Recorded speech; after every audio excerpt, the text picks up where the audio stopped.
সুপ্রিয় শিক্ষার্থীবৃন্দ, আজকে তোমাদের মাঝে আলোচনায় আছি আমি আনোয়ারুল ইসলাম রুবেল। আজকের আলোচনার বিষয় পরিমিতির সূত্র কিভাবে আমরা সহজে আয়ত্ত করব। দেখো, পরিমিতির সূত্র অনেক, এতগুলো সূত্র মনে রাখাটা সত্যি অনেক কঠিন যদি তুমি না বুঝে পড়ো। আর বুঝে পড়লে দেখবা একদম সহজ। ভালোভাবে বোঝার জন্য আমরা একটা গল্প দিকে খেয়াল করতে পারি। গল্পটা হলো এরকম: একটা কুমির তার 12টি ছানা শিয়ালের কাছে দিয়ে রেখে খাবারের সন্ধানে গিয়েছিল। সেখান থেকে ফিরে এসে তার বাচ্চাগুলো দেখতে চেয়েছিল শিয়ালের কাছ থেকে যে আমার বাচ্চাগুলো দেখাও, কিন্তু শিয়াল মামা তার 11টি ছানা খেয়ে নিয়েছিল। আর একটি ছানায় সে বারবার কুমিরকে পরিবর্তন করে রুম থেকে বারবার একই ছানা বারবার পরিবর্তন করে দেখাচ্ছিল যে এটা তোমার প্রথম ছানা, এটা তোমার দ্বিতীয় ছানা, এটা তোমার তৃতীয় ছানা। ঠিক একইভাবে শিয়াল যেমন তাকে বোঝাতে সক্ষম হয়েছিল, ঠিক একইভাবে পরিমিতির সূত্রগুলো আমাদেরকে বোঝাতে সক্ষম, এমন যে এটি অনেকগুলো সূত্রের সমন্বয়। দেখো, প্রকৃতপক্ষে তোমাদের এখানে অল্প কয়েকটি সূত্র, যেমন ক্ষেত্র বলে যতগুলো সূত্র আছে সবটি একটি সূত্র দ্বারা ব্যাখ্যা করা সম্ভব, এবং আয়তনে যতগুলো সূত্র আছে সবটি একটি সূত্র দ্বারা ব্যাখ্যা করা সম্ভব। কর্ণের যতগুলো সূত্র আছে সবটিকে একটি সূত্র দ্বারা ব্যাখ্যা করা সম্ভব, এবং পরিসীমা যতগুলো সূত্র আছে সবগুলো একটি সূত্র দ্বারা ব্যাখ্যা করা সম্ভব। তোমরা যদি জ্যামিতির চিত্রগুলো সহজভাবে বুঝতে পারো এবং এগুলো সম্পর্কে বিস্তারিত সঠিকভাবে জানতে পারো, তাহলে তোমার সূত্রগুলো মনে রাখাটা একদম সহজ হয়ে যাবে। চলো আমরা স্ক্রিনে যেই চিত্রগুলো দেখতেছি সেটি সম্পর্কে একটু ভালোভাবে বুঝি। দেখো, প্রথমে যে চিত্রটি দেখতেছো, চিত্রটি দেখা মাত্রই আমরা বলতেছি এটা একটা সামুদ্রিক, কেননা এটা তির্যক।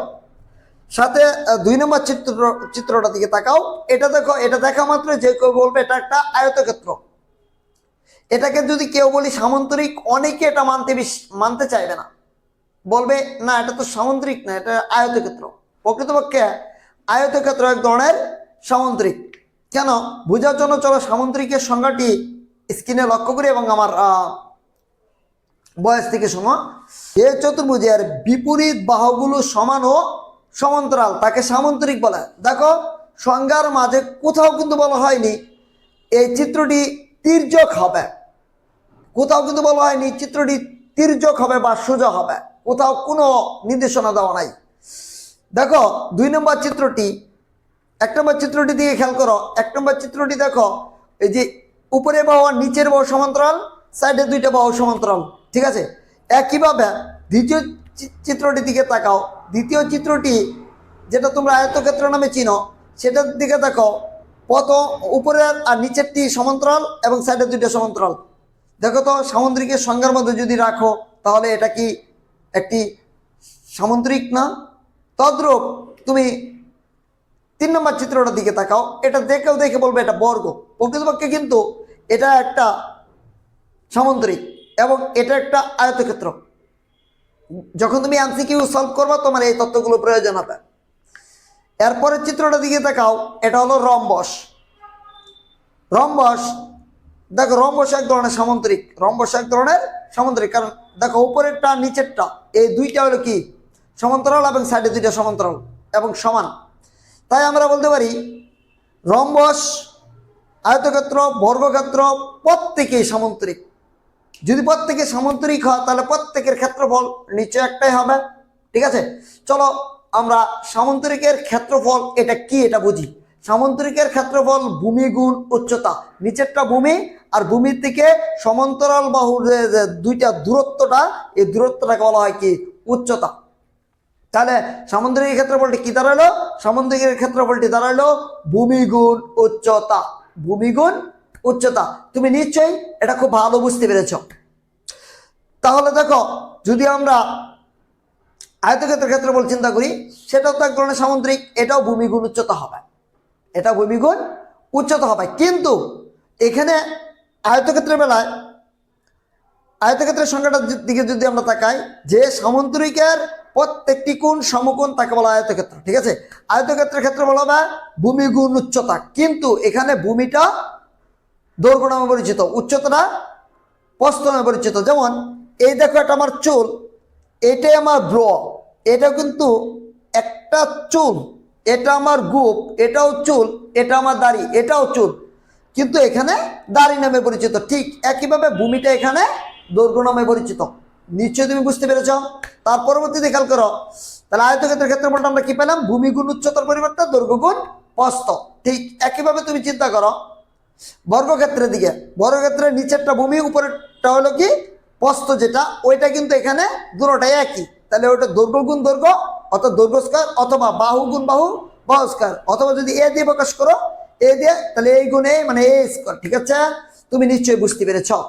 তারপরে তুমি একটু কষ্ট করে রম্বসের ক্ষেত্রফলটি একটু মনে রাখবা, এটা একটু ব্যতিক্রমভাবে দেখানো হয়েছে। সেটা হলো কর্ণ দিয়ে প্রকাশ করছে, হাফ ইন্টু D1 D2। এখানে D1 প্রথম কর্ণ, D2 হলো কি দ্বিতীয় কর্ণ। দেখো এখন যে চিত্রটি তোমার স্ক্রিনে বেশি আছে সেটা হলো একটি ট্রাপিজিয়াম। ট্রাপিজিয়ামের সংজ্ঞাটা এরকম, দুটি বাহু সমান্তরাল, বাকি দুইটা বাহু অসমান্তরাল, তাকে বলা কি ট্রাপিজিয়াম। আচ্ছা, যদি ট্রাপিজিয়ামের ক্ষেত্রফলটা আমরা ভূমি গুণ উচ্চতা দিয়ে প্রকাশ করতে চাই তাহলে আমরা পারবো। ট্রাপিজিয়ামের ক্ষেত্রফল হাফ ইন্টু সমান্তরাল দুই বাহুর যোগফল, অর্থাৎ উপরেরটা নিচেরটা যোগফলের অর্ধেক ইন্টু উচ্চতা, তার মানে হাফ ইন্টু সমান্তরাল দুই বাহুর যোগফল ইন্টু উচ্চতা। ঠিক আছে, এখন আমরা ত্রিভুজের ক্ষেত্রফলে আসি। দেখো ত্রিভুজটাও ভূমি গুণ উচ্চতা দিয়ে প্রকাশ করা যায়। যেমন দেখো চিত্রে সামন্তরিকটা দেখো, সামন্তরিক ক্ষেত্রফল কি জানো? ভূমি গুণ উচ্চতা। দেখো এই কর্ণটা সামন্তরিকটা কি করছে? দুই বন্ড করেছে, অর্থাৎ দুটি খণ্ড করেছে সমান, অর্থাৎ একটি ত্রিভুজ সামন্তরিকের অর্ধেক। এর জন্য সামন্তরিক ক্ষেত্রফল যেহেতু ভূমি গুণ উচ্চতা, এটা হবে ভূমি গুণ উচ্চতা, তার মানে হাফ ইন্টু ভূমি গুণ উচ্চতা, অর্ধেকটুকু রেখে দিলে ত্রিভুজের ক্ষেত্রফল হয়ে যায়। এখন যদি আমরা ত্রিভুজের ক্ষেত্রফলটা ওকে করতে পেরেছি, যদি ত্রিভুজের ক্ষেত্রফল ওকে করতে পারি, ত্রিভুজের আরো ক্ষেত্রফল আছে।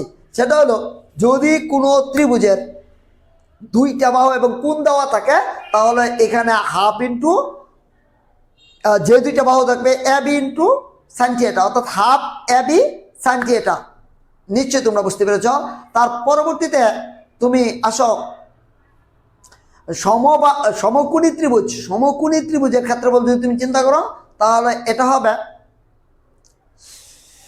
হাফ ইন্টু ভূমিগুণ উচ্চতার জায়গায় লম্ব, হাফ ইন্টু ভূমিগুণ লম্ব। আশা করি তুমি বুঝতে পেরেছ।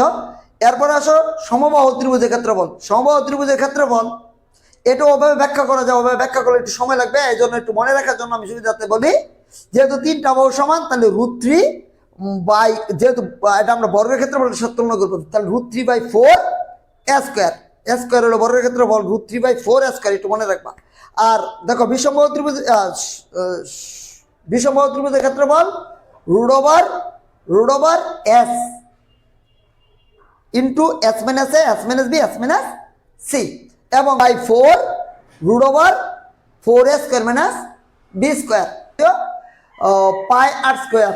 বৃত্তের ক্ষেত্রফল হলো পাই আর স্কয়ার। বৃত্তাংশের ক্ষেত্রফল পাই আর স্কয়ার θ/360, পাই আর স্কয়ার θ/360। আশা করি তুমি এইটুকু ভালোভাবে বুঝতে পেরেছো। ঠিক আছে, এখন আসো আয়তকার ঘনবস্তুর সমগ্রতলের ক্ষেত্রফল। আয়তকার ঘনবস্তু মানে যা দৈর্ঘ্য বস্তু উচ্চতা আছে, যেমন চিত্রের মতো একটা বই দেখো, বই যা দৈর্ঘ্য আছে বস্তু উচ্চতা আছে। দেখো এটার দুই, এই পাশেরটা যদি এবি হয়, নিচের পাশেরটা হবে কি এবি, তাহলে দুইটা এবি, দুইটা বিসি, দুইটা সিএ, তার মানে আমরা বলতে পারি 2 into AB plus BC plus CA. তার পরবর্তীতে যদি আমরা চিন্তা করি, সেটা হবে আয়তকার ঘনবস্তুর পরে আমরা ঘনকেরটা শিখবো। ঘনকের হলো যা দৈর্ঘ্য বস্তু উচ্চতা সমান। উদাহরণ হিসেবে আমরা ছক্কার গুটি চিন্তা করতে পারি, স্কোপটা চিন্তা করতে পারি।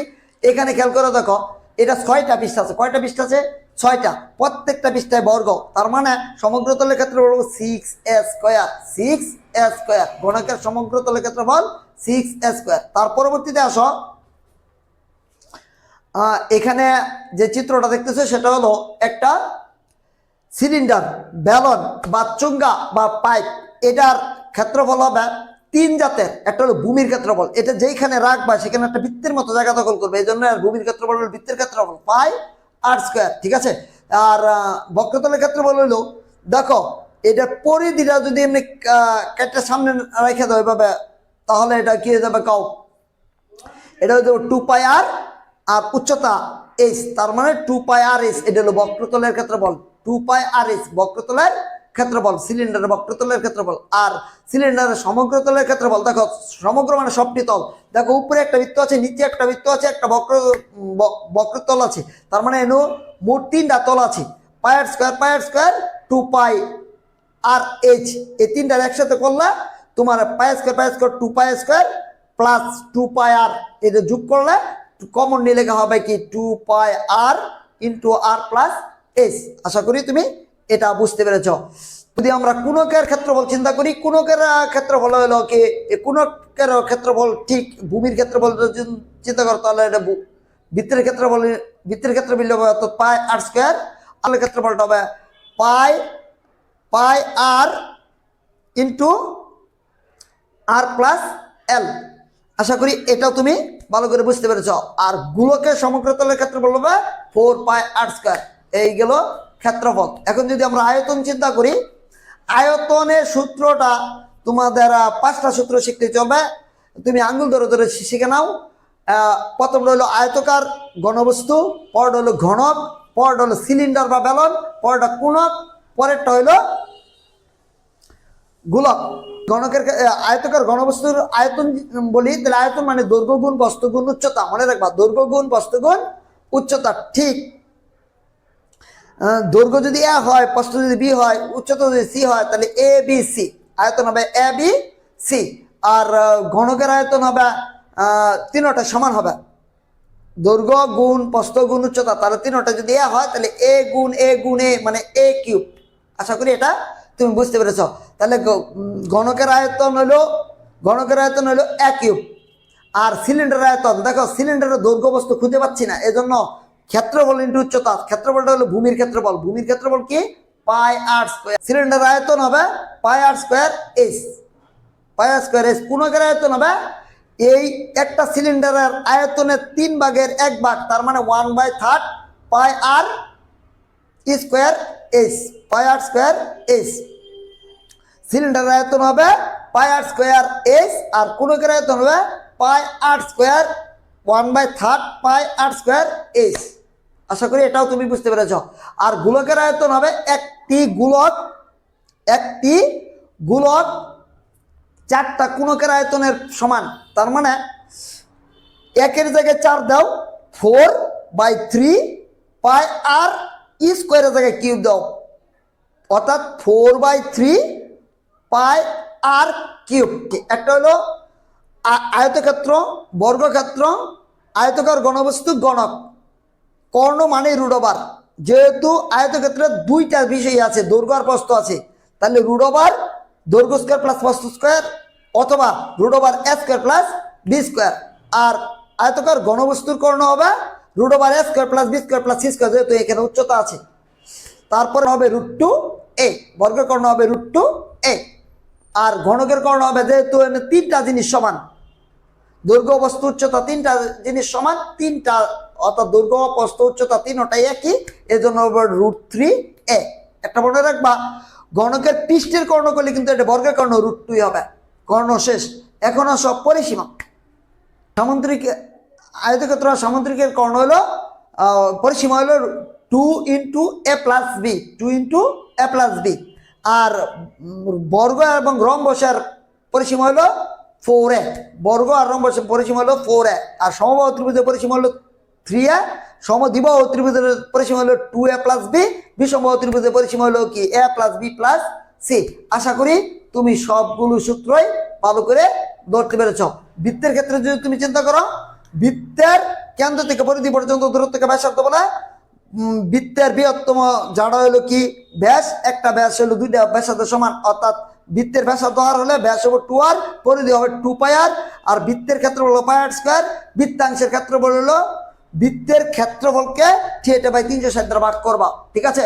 আর চাপ হবে পরিধি, চাপ হবে পরিধির থিয়েটা বাই 360, তার মানে 2 আর 360 কেটে দিলে 180 হবে, অর্থাৎ পাই আর থিয়েটা বাই 180। তুমি আজকের এই ক্লাসটি কেমন লাগলো আমাকে জানিয়ে দিও। ইনশাল্লাহ আমি নেক্সটে আরও সহজভাবে বিভিন্ন সূত্র নিয়ে আমার ক্লাসগুলো আপলোড করব। ধন্যবাদ, ভালো থেকো, আসসালামু আলাইকুম।